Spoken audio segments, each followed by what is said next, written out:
울산의 대표 유적하면 뭐가 떠오르십니까? 바로 방구대 암각화인데요. 방구대 암각화에는 고래 그림뿐만 아니라 신석기인들의 삶도 그려져 있다고 합니다. 특히 대곡천 사냥꾼 바다를 만나다라는 전시가 열리고 있다고 하는데요. 저와 함께 가보시죠.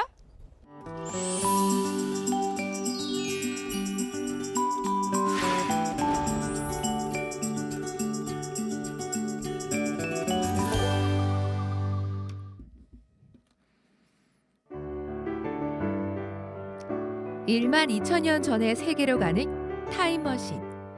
방구대 암각화를 보면 1만 2천년 전 사람들의 삶을 만날 수 있습니다.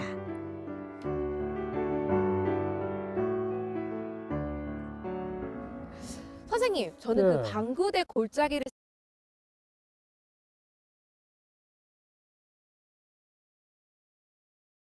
싹 감돌거든요. 아니 그런데 저희가 여기에 온 이유가 뭔가요? 이 온거는 이제 우리가 그 신석기 시대, 네, 뭐 그 시대를 보기 위해서 왔는데, 네. 우리가 지금까지 얘기는 이제 우리가 고래 그림, 그렇죠. 즉 안각화에 고래가 한 50마리 있거든요. 뭐 그 고래도 중요하지만 그 당시에 그 고래를 잡았던 사람들의 삶, 생활 그 모습, 뭐 그것을 또 오늘 한번 우리가 살펴보기 위해서 네. 이제 온 거죠. 네. 그래서 그 신석기 시대라는 거는 거의 1만 2천년 전부터 3천년 전까지 청동기 시대 그 이전까지 그 시대가 상당히 우리 미스테리한 시대입니다. 네. 그 기록에 여러 흔적이 잘 나타나질 않아요.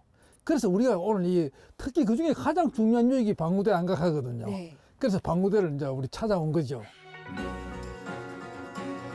지금은 사연댐 물이 가득 차 있지만 1만 2천년 전에는 바닷물이 이곳을 가득 채웠습니다. 그래서 고래 사냥을 하는 사람들을 이곳에서 만나볼 수 있는 것입니다.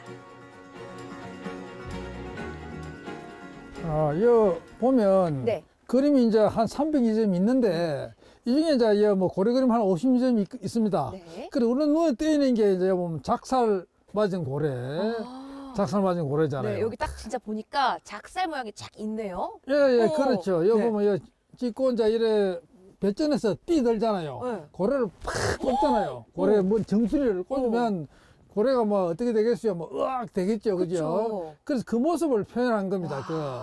뭐 그 외에도 이제 우리 배 같은 거 배가 많거든요. 배. 아, 이게 배 모양이에요? 예, 여기 배입니다. 배. 노를 젓는 배. 아까도 여기 배 있죠. 배 네. 있고. 아, 정말이네요. 예, 가장 큰 배는 이쪽으로 와야 돼요. 그래서 이 어디요? 배가 가장 큰 배는 여기 있거든요. 사람들이 이런 배를 탔다. 와. 뭐 배의 몸체는 통나무 배이지만 그 옆에서 이렇게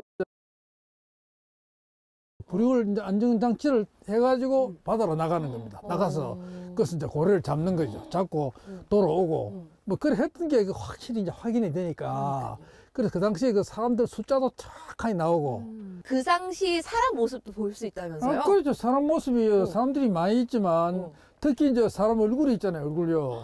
아, 진짜요? 그리고 저 실제는 그림이 굉장히 사람 얼굴 커요. 근데 이거는 그림이 작으니까 조그만히 나왔는데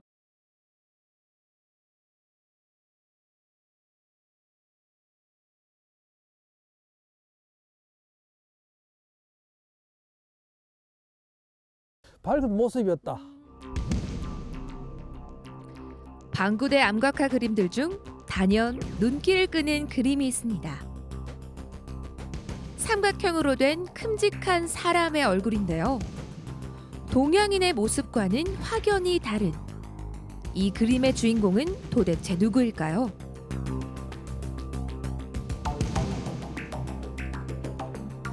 그래서 이거를 뭐 가면이라고 주장하는데 이게 가면 확실해지지는 않아요. 네. 가면 우리 전통이 별로 뭐 있는 것도 있고 없는 것도 있는데 그래서 이 사람들 신석기인들의 전형적인 모습이었다. 우리가 이제 이 사람들 얼굴이 좀 길잖아요. 길고 이걸 장두형이라 그러는데 머리 뒤통수가 많이 나왔어요. 왜냐하면 발굴을 하니까 그 당시 신석기인들이 그 모습이 전형적인 그 사람들의 모습입니다. 그래서 보면 이제 뭐 아주 이렇게 코도 길고 그 이 사람들이 어떤 상당한 비밀을 많이 가지고 있어요. 그 왜냐하면 고래를 잡던 곳이 여기뿐만 있는 거 아니거든요. 남해안이나 뭐 부산의 동탄도 패촌이나 동해안 남부라든지 뭐 심지어 일본 연해까지 규슈 연해까지 고래를 다 잡았어요. 잡아 뼈가 굉장히 많이 나오니까 고래뼈가. 그래 그 당시 사람들의 어떤 한 모습이다. 그 당시에 어떤 한 민족의 전형적인 모습이라고 이렇게 이제 확인이 되는 겁니다. 울산 암곽화 박물관에서는 특별전이 열리고 있는데요. 삼각형 얼굴 그림에 대한 중요한 열쇠가 여기에 전시돼 있다고 합니다. 여러분도 궁금하시죠?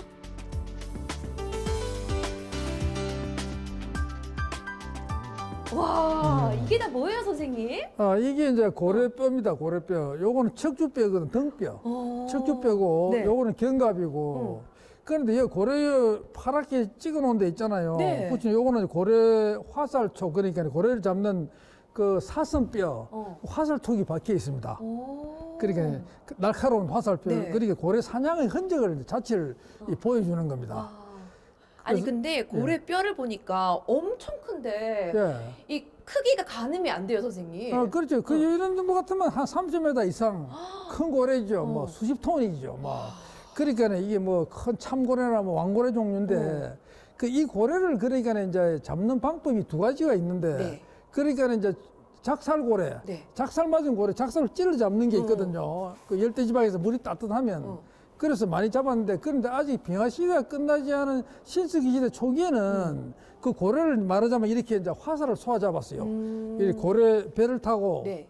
그 고래 가까이 가서 고래 딱 이렇게 탁 쏘는 겁니다. 왜냐하면 고래 그 지방층이 한 50cm 됩니다. 50cm. 엄청 두껍네요. 그렇죠. 이 정도 되죠. 그 어떻게 뭐 멀리서 쏘아가지고 화살이 들어가겠어요. 그렇게 네. 그래서 가까이 가서 탁 세게 당기면 이끈이 들어간다고요. 그걸 뼈에 박히는데 그래도 고래가 잘 안 죽지요. 그렇죠. 그거 맞아가지고 피도 제대로 안 나는데 어떻게 죽겠어요. 뭐 크게 찌르면 모르지만 작살 같은 거는 크게 찌르지만 그래서 거기에 독을 바른다. 독. 독을 발라서. 예, 아주 강한 독을 바릅니다. 그래서 그 독을 연구한 사람이 이제 로버트 하이제 박사인데 그게 이제 그 고래잡이를 연구한 미국 학자입니다. 네. 이분이 그 연구한 바에 의하면 네. 고래 잡는 방법은 작살잡이가 있고 그 다음에 이제 그 화살잡이, 화살. 그래서 보면 화살 쪽 박힌 고래뼈가 나오는데 이것뿐만 아니라 알리산 열도 근처 북미 쪽에 북극권에도 나와요. 네. 나오는데 거기서는 항상 이래 고래를 잡을 때 이래 독을 묻혀 잡더라. 거의 뭐 1900년대 초기에 이분이 연구를 많이 했습니다. 네. 바로 이 배가 고래잡이 배인데요. 신석기인들의 기술이 대단하다는 사실 오늘 알았습니다.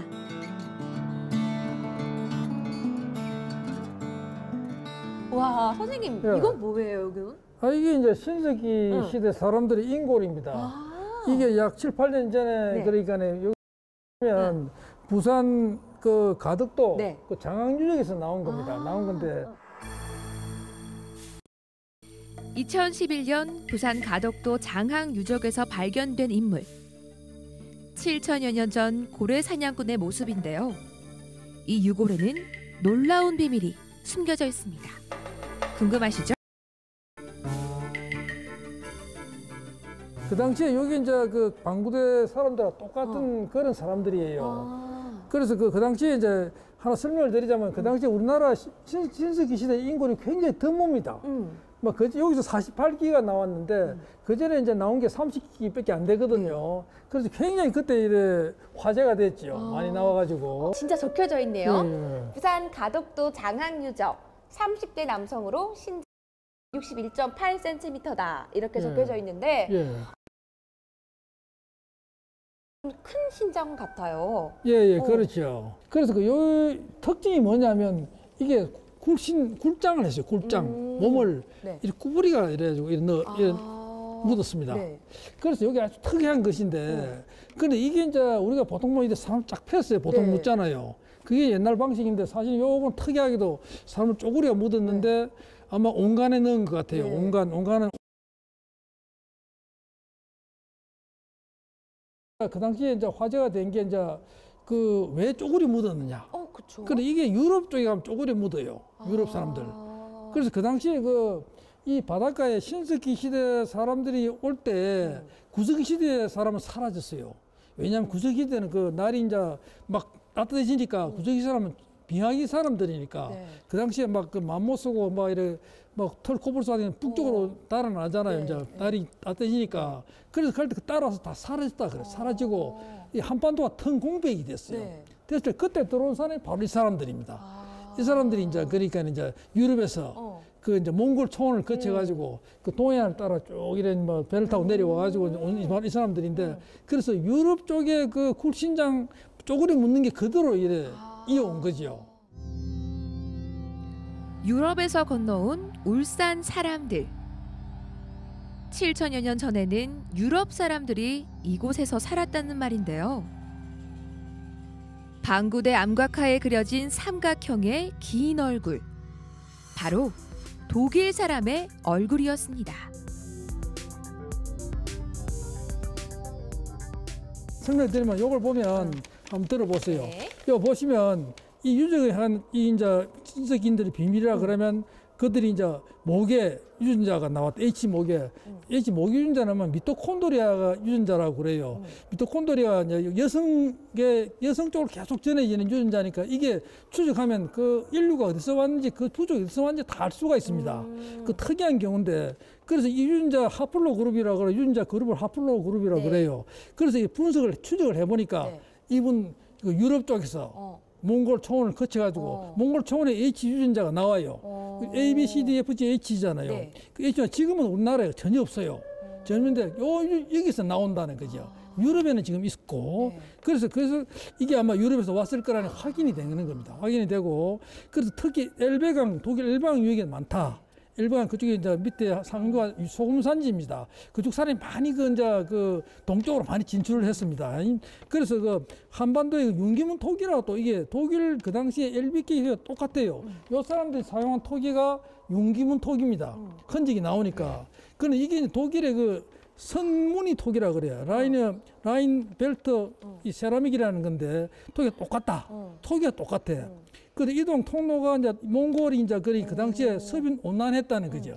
그때는 몽골이 사막지대가 아니고 나무도 많고 비도 많이 뿌리고 그래서 사람들이 이동하기가 참 좋은 곳이었다. 따뜻했다는 거죠. 그게 확인이 됐고, 그리고 이 사람들이 와서 이제 고래를 잡고 살았다는 거죠. 고래. 그 당시에 아직 농사가 보편적이지 않아가지고 밭농사를 조금 했지만 대부분 수렵이라든지 어로를 해서 먹고 살았어요. 그래서 그 흔적이 바로 이 고래잡이다. 늘 신비롭고 궁금했던 방구대 암각화의 비밀. 독일 사람들이 몽골을 거쳐 울산에 와서 살았다고 하는 것인데요. 7천여 년 전 울산에 살다 사라진 독일 사람들. 너무 충격적인 사실을 알았습니다. 대곡천 사냥꾼 바다를 만나다를 보면서요. 저는 진짜 바다뿐만이 아니고 예. 그 선사인들의 그 삶을 보는 것 같아서 정말 좋았습니다. 예. 선생님은 어떤가요? 예, 그렇죠. 우리가 그 구석기 시대는 이 산악의 시대, 네. 동굴에 살았으니까 또 그뒤 청동기 시대는 평야의 시대, 농사를 지었으니까 네. 그 중간에 한 9,000년간의 신석기 시대는 바다의 시대다. 네. 이런 걸 알려주니까 네. 이런 전시가 참 굉장히 소중하다고 저는 생각합니다. 울산 암각화 박물관에서 열리는 대곡천 사냥꾼 바다를 만나다 전시는 3월 27일까지 이어지는데요. 7천여 년 전 울산에 꽃피었던 찬란한 문화. 이곳에서 만나보시길 바랍니다.